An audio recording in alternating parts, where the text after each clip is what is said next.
maganda na mayroong nagpoprotesta at namumuno katulad na lamang ni Kiko Barzaga dyan sa Forbes Park. Dapat kasi talagang araw-araw yan. Maganda yung ginagawa niya na simula pa lang yan. Nasabi nga niya sa mga interview niya na isahan niya yung si Remulla, si DILG Remulla, then ang sinasabi niya yung mga magnanakaw, hindi nagpapaalam, di ba, kung kailan sila magnanakaw. So parang ang konteksto na sinasabi niya, tayo din, ang mga nagpoprotesta, dapat pumunta din ng hindi nagpapaalam o bigla-bigla na lang. Ang problema kasi talaga, hindi talaga tayo basta-basta magwawagi sa isang pagpoprotesta laban sa mga bangag kung hindi ka consistent. Kung hindi ka katulad ni Maharlika, na Agosto pa lang ng 2022, consistent yung bunganga. Kaya mo lahat ngayon naglalabasan na. Kung hindi ka ganyan maglaban, dahil lalabas ka lang ngayon dahil ito yung sikat na issue, pupunta ka lang sa isang protesta dahil gusto mong umepal, gusto mong magbida-bidahan,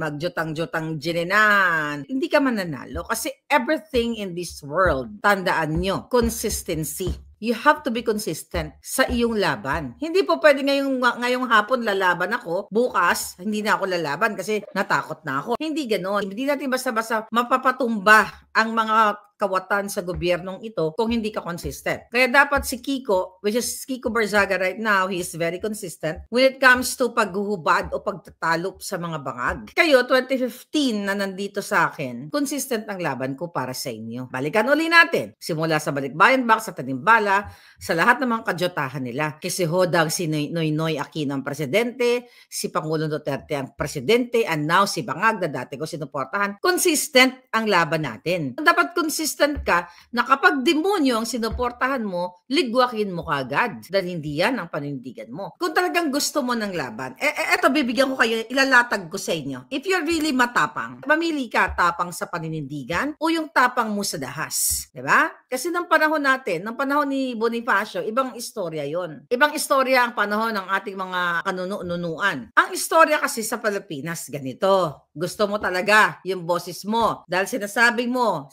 ng mga, kung ano pa man, naggrupo. Kayo, na social media lang kayo, ganito, ganyan, dadadadada. Consistent si Palangganyo. Yung ako ay nag-fake news si Kiko Matching na ako daw kinasuhan sa DOJ. Umuwi pa rin ako. Kasi wala akong warrant of arrest nun Hinarap ko sila. Pero ng panahon ni Bangag, wala akong kalaban-laban. Putang ina, 7 or maybe 1 million warrant of arrest na hinahain nila. Sila ang may hawak ng ng gobyerno. Ano ako?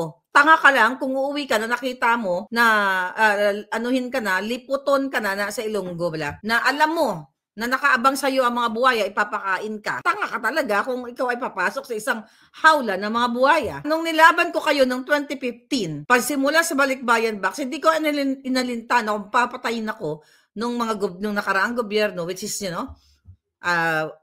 sabi ko nga, mas okay pa yung gobyerno ni Noynoy noon when it comes to mga nagsasalta vlogger. Nagigipit din sila, nagka-cancel din sila.